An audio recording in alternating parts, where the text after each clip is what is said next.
അപ്പോ തലവനെത്തി. തലവൻ എങ്ങനെയുണ്ട്? സസ്പെൻസ് തീർന്നിട്ടില്ല. അത് എനിക്ക് തോന്നിയത് എന്തറിയോ, സ്ക്രിപ്റ്റ് മാറിപ്പോയി തോന്നുന്നു. നമ്മുടെ ടർബോ എഴുതിയ മച്ചാന്റെ പടം മാതിരി എനിക്ക് തോന്നിയത് ഈ തലവൻ. കാരണം മിഥുൻ മാനുവലിന്റെ ഒരു രീതിയിലാണ് കാര്യങ്ങൾ പിടിച്ചേക്കണത്. ജിസ് ജോയിന്റെ ലെവലേ അല്ല പടം. ജിസ് ജോയിന്റെ മുമ്പത്തെ പടങ്ങൾ വെച്ച് നോക്കുവാണെങ്കിൽ മുമ്പത്തെ എല്ലാ ഒരു കാം ക്വയറ്റ് ഒരു ഫീൽ ഗുഡ് പടങ്ങളാണ് കാര്യങ്ങൾ.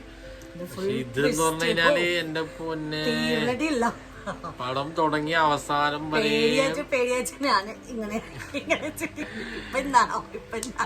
സസ്പെൻസ് വേറെ ലെവല്. കാരണം അത്രയും ത്രില്ലർ എന്ന് പറഞ്ഞു കഴിഞ്ഞാൽ അമ്മാതിരി ത്രില്ലിങ് അടിപ്പിച്ച് ഇതാക്കണ പടം. പക്ഷെ അവസാനത്തെ ഒരു ഇത് എനിക്കത്ര സാറ്റിസ്ഫൈങ് ആയില്ല. ഏത് റീസൺ, ഇതിന്റെ റീസണും അല്ലെങ്കിൽ ആ ക്ലൈമാക്സ് എത്തി വരുമ്പോൾ എനിക്ക് അത്ര സാറ്റിസ്ഫൈഡ് ആയില്ല. പക്ഷെ അവിടം വരെയും കൊണ്ട് എത്തിക്കണ ഒരു ഇതെന്ന് പറഞ്ഞു കഴിഞ്ഞാല് പൊളി എന്ന് പറഞ്ഞാൽ പൊളിയാണ്. ആ ഒരു മേക്കിങ്ങും കഥ പറയുന്ന രീതിയൊക്കെ പൊളി. നമ്മൾ ട്രെയിലർ കണ്ടപ്പോ പറയണ്ടായിരുന്നു അയ്യപ്പൻ കോശിന്റെ ഈഗോ പോലെ തോന്നുന്നു. ഈഗോ ക്ലാഷ് അങ്ങനെയല്ല, ഇത് രണ്ടുപേരും ഒരേപോലത്തെ ഒരു നേച്ചറാണ്. അപ്പൊ ഒരു സീനിയർ ജൂനിയറിന്റെ ആ ഒരു കോൺഫ്ലിക്റ്റ് നോർമൽ ഉണ്ടാവുന്ന, അല്ലാണ്ട് വേറെ ഈഗോ പ്രശ്നങ്ങളൊന്നുമില്ല. 2-3 സീൻ കഴിഞ്ഞാൽ പിന്നെ അതൊക്കെ അങ്ങോട്ട് മാറി. പിന്നെ കഥ വേറെ ലെവലാണ് കാര്യങ്ങള്. പിന്നെ കഥ വെച്ച് പറയുകയാണെങ്കിൽ കഥ പറഞ്ഞിരിക്കുന്ന രീതി കൊള്ളാം.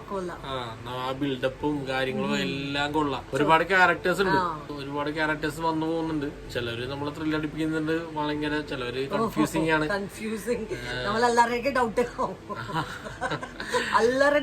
അതൊരു ബ്രില്യൻസ് തന്നെയാണ്. അത് റൈറ്റിംഗിന്റെ ഒരു ബ്രില്യൻസ് ആണ്. കാരണം നമ്മൾ വിചാരിക്കും അവരാണോ അല്ലെങ്കിൽ ഇവരാണോ മറ്റവരാണോ, അപ്പൊ അത് തോന്നിപ്പിക്കാൻ വേണ്ടി ഓരോന്നും നമുക്ക് കൊണ്ടുപോയിടുന്നുണ്ട് നമുക്ക്. അതുകൊണ്ടാണ് നമ്മൾ തോന്നണത്. പക്ഷെ അതൊന്നുമല്ല കഥ, അതൊന്നുമല്ല പരിപാടി. അവസാനം വരുമ്പോ വേറെ ട്വിസ്റ്റായി പോയി, ഒരു അൺഎക്സ്പെക്ടഡ് ട്വിസ്റ്റായി പോയി നമുക്ക്. പക്ഷെ അതാണല്ലോ കഥ, അങ്ങനെയാണല്ലോ കഥ വേണ്ടത്. നമ്മൾ വിചാരിച്ച പോലെ കാര്യങ്ങൾ ശരിയാവില്ലല്ലോ. പക്ഷെ അതാണ് കഥ. പക്ഷെ ആ റീസൺ, അതിന് വേണ്ടിയുള്ള റീസൺ എനിക്ക് അത്ര മോട്ടീവ് അത്ര സാറ്റിസ്ഫൈ ആയില്ല.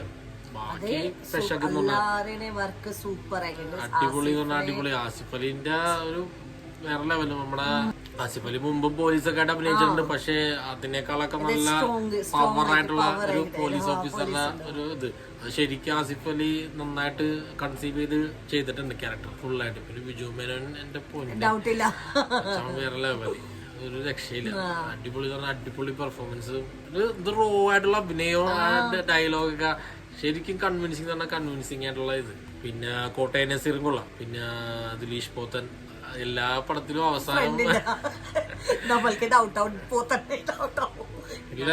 എനിക്ക് തോന്നുന്നു ഈ ടർബോവും തലവനും തമ്മിൽ എന്തൊക്കെയോ ഒരു കണക്ഷൻ. ഞാൻ പറഞ്ഞ ഫസ്റ്റ് ഞാൻ പറഞ്ഞ ഇത് തന്നെ, ഏത് ഈ മിഥുൻ മാനുവലിന്റെ ഒരു റൈറ്റിംഗ് രീതിയാണ് ഈ കഥ. മറ്റേ ജിസ് ജോയിന്റെ ടൈപ്പേ അല്ല.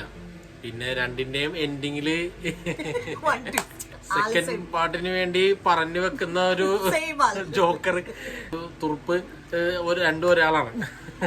മറ്റേ ടർബോനും അത് തന്നെയാണ്, തലവനും അത് തന്നെയാണ്. അതെന്താണെന്ന് അറിയില്ല. പുള്ളി എന്നുള്ള രാശിയുള്ള ആളാണെന്നാണ്. കാരണം പുള്ളിനെ വെച്ചിട്ടാണ് സെക്കൻഡ് പാർട്ട് എല്ലാരും അനൗൺസ് ചെയ്യണത്. ഫസ്റ്റ് പാർട്ടില് കൊണ്ട് നിർത്തണത്, എൻഡിങ്ങിൽ കൊണ്ട് നിർത്തണത് പുള്ളിന്റെ ഒരു തല കാണിച്ചിട്ടാണ്. 2 പടത്തിലും, ആ പടത്തിലായാലും ഈ പടത്തിലായാലും കൊണ്ട് നിർത്തണത്. അത് എന്താണ് അതിന്റെ ഒരു ഗുട്ടൻസ് ഒന്നും പിടിയിട്ടില്ല.